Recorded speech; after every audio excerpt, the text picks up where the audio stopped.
Halo semuanya, kembali lagi di channel Mager Movie. Kali ini aku akan menceritakan sebuah alur cerita dari film Clown tahun 2014. Film ini menceritakan tentang sebuah baju badut dari zaman dulu yang meneror orang-orang yang memakai baju tersebut.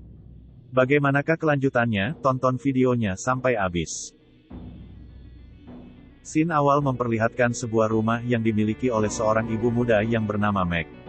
Di rumahnya, Meg sedang merayakan pesta ulang tahun untuk anaknya yang bernama Jack. Lalu Meg mendapatkan sebuah telepon dari badut yang ia pesan untuk pesta anaknya. Dikatakan bahwa badutnya tidak bisa hadir karena kemarin ia kelelahan setelah push rank FF sampai malam. Lalu Meg pun menelpon suaminya yang bernama Ken. Ken adalah seorang tukang reparasi rumah di area sekitaran Amerika Serikat. Mengetahui badut untuk anaknya tidak bisa hadir, dia pun mencari beberapa pakaian usang yang ditinggalkan di rumah kliennya tersebut untuk menjadi badut cadangan di pesta anaknya. Tak merasa puas, karena pakaiannya yang ia pakai hanya dari bahan-bahan seadanya, Ken pun menemukan satu setel baju badut yang tersimpan di sebuah box di rumah kliennya itu. Scene berganti ke pesta ulang tahun Jack yang sudah berakhir lancar dan meriah. Malamnya, Ken memindahkan Jack yang sudah tertidur di lantai ke kamarnya. Lalu Meg yang sudah tak tahan untuk mantap-mantap, ingin membuka baju milik Ken. Tetapi dia tak dapat menemukan resleting baju tersebut dan pergi ke kamar mandi.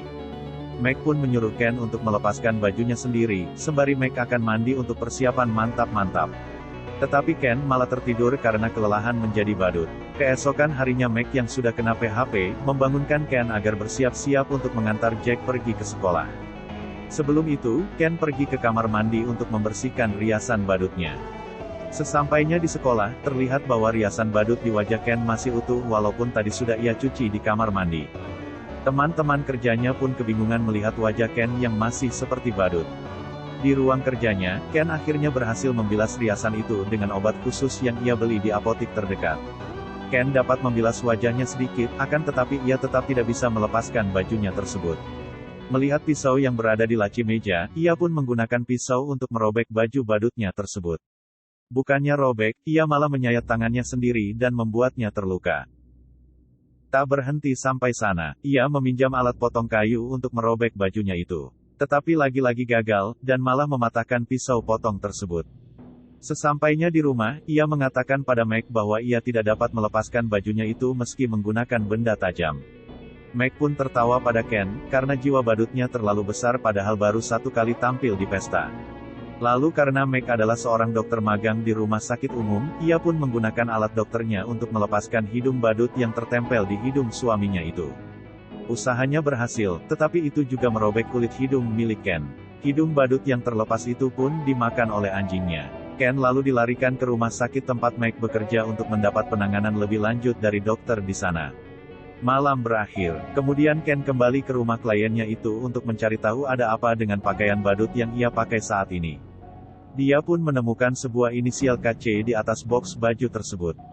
Ken lalu pergi ke tempatnya bekerja untuk mencari informasi dari siapa pemilik asli dari rumah tersebut yang berinisial KC, lalu diketahui bahwa KC adalah singkatan dari nama Carson Kostum. Singkat cerita, Ken berhasil menemukan nomor telepon dari Carson. Ia lalu menelpon Carson dan mengatakan bahwa kostumnya yang berada dalam box tertinggal di rumah yang ia jual. Lalu Carson mengatakan pada Ken, bahwa jangan sampai Ken membuka dan memakai baju badut itu, atau malapetaka akan terjadi. Tetapi Ken mengatakan bahwa ia telah memakai pakaian badut itu, dan sekarang ia tak bisa melepaskannya. Carson yang panik pun menyuruh Ken untuk datang ke rumahnya saat itu juga. Sesampainya di rumah Carson, Ken diberikan sebuah teh manis sebagai tanda perkenalannya. Ken pun bertanya ada apa dengan baju badut yang ia pakai saat ini. Carson mengatakan bahwa baju itu adalah miliknya dulu sewaktu muda. Lalu ia meminta adiknya yang bernama Martin untuk menjaga baju tersebut, karena Carson mulai sibuk berbisnis dengan berjualan kostum-kostum pesta.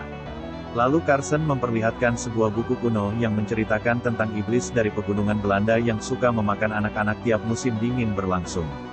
Ken pun dibuat bingung, sebab ia bertanya cara melepas bajunya tersebut, akan tetapi Carson malah berbicara tentang monster. Selepas bercerita, Ken malah pingsan karena minuman teh yang ia minum, telah berisikan obat bius yang sangat mujarab.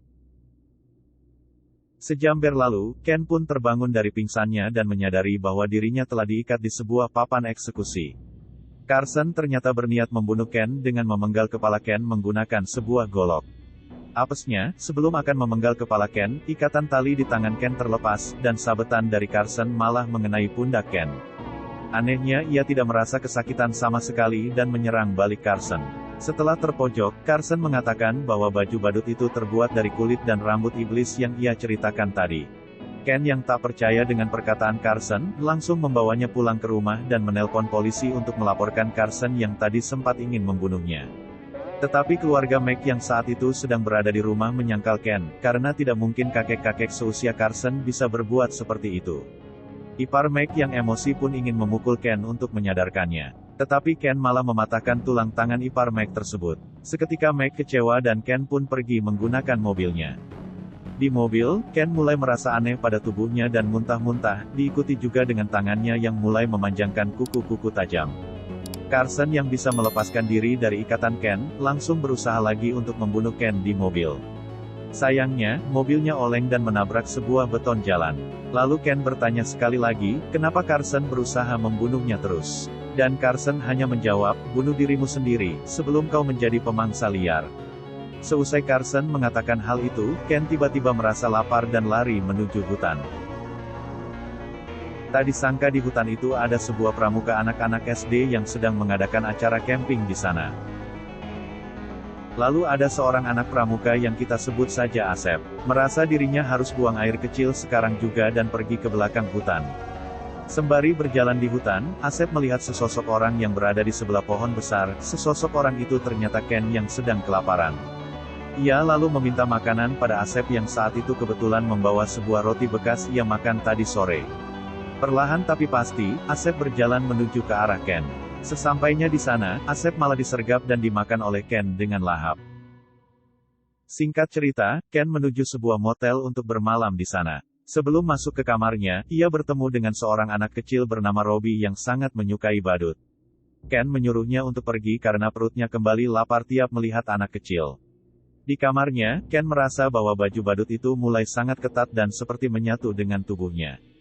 Tak lama kemudian, Robbie kembali dan mengetuk pintu kamar Ken untuk memberinya sedikit jajanan ringan. Tetapi Ken langsung menutup pintu itu dan menutup telinganya agar tak terhasut lagi. Scene berpindah ke Meg dan Jack yang berada di rumah. Mereka dibuat bingung karena anjing mereka sekarang mulai bertingkah aneh dan menggonggong terus-menerus. Lalu Meg mendapat sebuah telepon dari Ken yang saat itu sudah mulai percaya pada perkataan Carson. Ken lalu mengatakan salam perpisahan pada Meg dan akan membunuh dirinya sendiri menggunakan pistol. Tetapi usahanya gagal, karena ia masih hidup walau sudah menembakkan peluru panas ke dalam mulutnya. Tak menyerah dengan usahanya, ia pun membeli alat potong pohon di toko perkakas untuk memotong kepalanya di motel.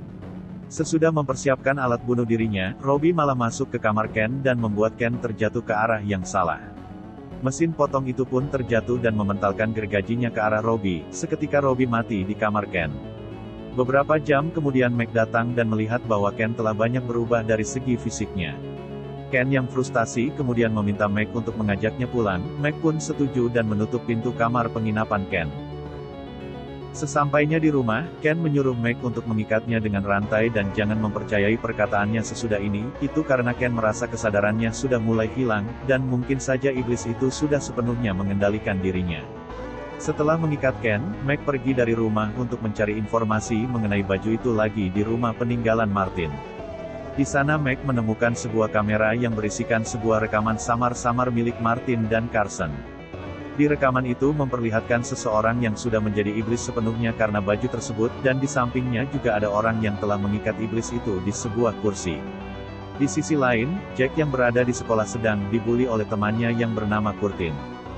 Jack dibully karena ayahnya yang adalah seorang badut penghibur.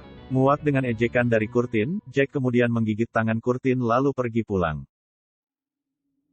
Sesampainya di rumah, Jack mendengar suara ayahnya Ken yang berada di ruang bawah tanah. Jack yang tak tahu ayahnya telah pulang langsung meluncur ke sana. Sesampainya Jack di sana, lalu Ken bertanya kenapa Jack menangis seperti itu. Jack pun menjawab bahwa ia telah dibully oleh temannya yang bernama Curtin. Ken lalu meminta Jack untuk melepaskannya dari rantai-rantai yang mengikatnya tersebut. Mendapat panggilan dari sekolah bahwa Jack telah pulang duluan sebelum jam pulang, membuat Meg khawatir dan bergegas pergi ke rumah. Untungnya, sesampainya di rumah, Jack baik-baik saja, tetapi Ken malah menghilang dari sana. Singkat cerita, Ken tiba di rumah Curtin yang sedang serius push rank FF, dengan teman bocilnya, lalu dengan cepat Curtin langsung dimakan oleh Ken. Malamnya, anjing milik Meg semakin bertingkah aneh, tetapi sebelum anjingnya menggigit Meg, datanglah Carson dan anjing itu dipenggal seketika. Carson mengatakan bahwa anjingnya mungkin saja pernah memakan bagian dari baju badut itu. Lalu Meg teringat bahwa waktu itu hidung badut yang terlepas dari Ken dimakan oleh anjingnya. Carl juga mengatakan bahwa baju itu dulu ia temukan di bawah tanah tempat toko pertamanya buka, baju itu tak termakan oleh debu dan membuatnya penasaran, sehingga mencoba baju itu untuk ia pakai. Tetapi seiring waktu berjalan, ia merasa bajunya tidak bisa dilepaskan dan mulai menyatu dengan tubuhnya. Carson pun mengatakan bahwa dialah yang berada dalam rekaman itu, dan dia sudah menjadi iblis yang sesungguhnya, tetapi adiknya Martin menemukan cara dengan memberi tumbal 5 orang anak selama musim dingin, lalu baju itu akan terlepas dengan sendirinya. Tapi Carson menyebutkan ada opsi kedua untuk menghilangkan iblis itu. Jika menumbalkan anak-anak tidak bisa dilakukan, berarti mereka harus memenggal kepala Ken, tetapi cara itu membuat si pemakai baju iblis tersebut juga akan mati. Lalu Carson dan Meg pergi menuju di mana seharusnya saat ini Ken berada, yaitu tempat bermain anak-anak. Di sana mereka menemukan Ken telah berubah hampir sepenuhnya menjadi iblis. Di selang pembicaraannya dengan Meg, Carson langsung ingin memenggal kepala Ken. Tetapi apa daya, power kakek-kakek yang lemah, Carson pun dipukul jatuh. Ken yang sudah dirasuki iblis mengatakan bahwa ia menginginkan 1 orang anak lagi, atau dia akan memakan anaknya Jack. Ken pun lari keluar dari gedung bermain. Karena keadaan di dalam gedung yang kacau, para anak-anak kemudian dikeluarkan dari sana. Meg yang kepikiran pada perkataan Ken, mulai melihat seorang anak yang sendirian, ia ingin menculiknya demi menyelamatkan Jack dari Ken yang sudah tak terkendali. Tetapi anak itu akhirnya didatangi oleh ibunya. Kemudian Meg merasa tidak bisa melakukan penculikan seperti itu dan harus mengorbankan anak orang lain. Sesampainya di rumah, ternyata Ken telah tiba di sana dan ingin memakan Jack, tetapi Meg melawannya dengan sebuah palu besar. Usahanya sia-sia dan Meg pun dikalahkan dengan mudah, lalu Ken kembali mencari Jack yang sedang bersembunyi di belakang pintu. Singkat cerita, Meg berhasil bangkit lagi dan mengikat Ken dengan rantai, lalu ia pun memotong kepala Ken dengan sebuah kapak.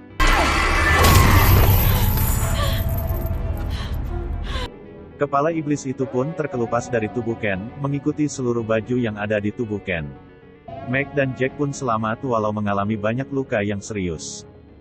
Scene akhir memperlihatkan hasil investigasi dari polisi setempat yang telah membungkus baju badut dan seluruh bukti yang ada di TKP. Dan film pun tamat. Sekian dulu aku membawakan alur cerita dari film Clown tahun 2014, see you in the next video.